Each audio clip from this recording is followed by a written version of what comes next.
Studio International has come to L'Étrangère in East London to talk to some of the women involved in the current Home Strike exhibition. Today, the gallery is hosting a resistant lunch to celebrate International Women's Day and the opening of the exhibition. Home Strike includes works by 4 women artists whose works focus on exploring and resisting the persistent feminization of domestic ideologies, household maintenance, and the exploitation of women's bodies. We have been warned that this exhibition restlessly oscillates between horror and humor. Collaboratively curated by Alexandra Kokoli and Basia Sliwinska, Home Strike revisits 1970s feminism and proposes to inflict its currency through intersectional considerations of class and the biopolitical. Alexandra and Basia, can you talk to us about your thinking behind curating this exhibition and what is Princess Leia doing between you? We've both been long preoccupied with space and its gendered nature. So we come to this from different perspectives, but also, similarly sharing as well as a gendered experience with we're both immigrants to this country. So we're very aware of questions around space and belonging. So what you can see behind us is a barricade by an artist that we both know very well, Paula Chambers. With the barricade, we play with and investigate and question all different associations of home, space, domesticity, frontiers, barricades, barriers, etc., etc., etc. This work asks a very uncomfortable question. Under what circumstances would you ever find yourself building a barricade in your own home? Oh my goodness. So it very much plays with this idea of home as being a space of safety. We long know from feminist approaches to the home that it can be exactly the opposite as well. So all these women with guns behind us are holding the domestic front, and they come from a very wide range of sources. All of the images are sourced on the internet, and some are fictional, like Princess Leia, some are not, some are historic figures, some are soldiers, survivalists, freedom fighters. So Paula brings them all together without judgment, really, as women who take guns for various reasons. So you curated this exhibition. Did you commission each artist to make specific works, or were there works already that you selected for the show? No, the only works that were made for this particular show are the tea towels made by Małgorzata Markiewicz, the Polish artist. And so Richardson prepared some of new works that come into dialogue with her works from the 70s. All other works were existing beforehand, and we thought that there is a dialogue in between them. They speak to each other, and they play with the notion of home and domesticity in very different ways, and yet they come together. You can see the dripping water here, or maybe you think it's water, but actually if you go to the other room, you realize it's something completely different that also raises notions around home, safety, belonging, and femininity, really. And did you mean to have this opening on the International Women's Day, or was it a coincidence? No. Yes, we didn't mean to. Actually, for a lot of people, today is a strike, women's strike. Women's strike? Yeah. Ah. So we very deliberately had the private view, not today. Right. Yes.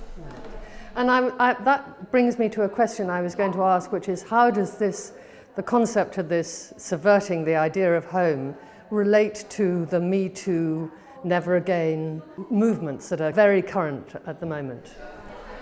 Yeah, I think it relates in a very obvious way. So all the artists here that are brought together here are not only informed by feminism, but very much committed to it, or committed at the very least to their own understanding of feminism. Janan, for instance, who's done the video that we can hear the audio from in this room as well, describes herself as an artist and an activist who's very much, in direct engagement with some extremely,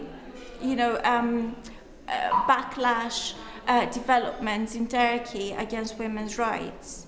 So she's devoted to that, and I know that Małgorzata is doing the same. I mean, I think what is important is about that this is very much about lived experience, embodied belonging, and also activism. Yes. In the case of Małgorzata Markiewicz, she directly responds with her video, which was released last year on the 8th of March, the day of the International Women's Day. She responds to the democracy that is being undermined in Poland and the different proposals by the government that are being introduced to reduce women's rights and women's right to their own body.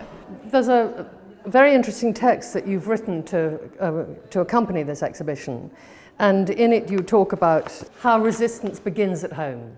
Yeah. So I want you to give some advice to us women today.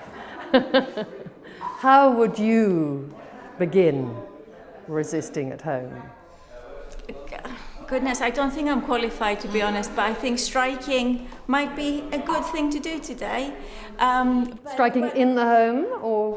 Generally, just abstaining from the duties paid and unpaid that we normally undertake day to day. But I think the phrase also comes from our acknowledgement of the centrality of domestic politics in second wave feminism.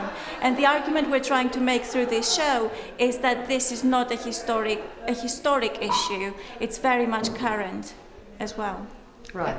And I think this is really important because on a number of different occasions you can hear that the issues of 1970s feminist second wave movement has been resolved. No, they haven't. And this show is a response to how current they actually are.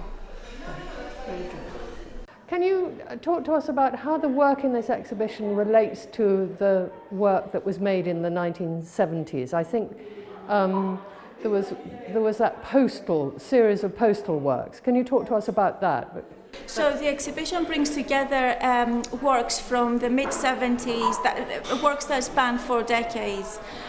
Sue Richardson, for example, was involved very heavily in a postal art project called Feminista, or the Women's Postal Art Event, whereby this has its roots in consciousness raising, and it was a form of consciousness raising through the exchange of small objects rather than speaking to one another. So is it like a network of women who were, for one reason or another, in their homes and couldn't otherwise interact? Or? Yes, or they were not exactly confined, but what they did not have was enough leisure to go outside and meet their friends perhaps and do consciousness raising face to face. So the project started when 2 friends moved away from one another. Right. To a different city, but then it evolved into something much bigger entirely and quite international.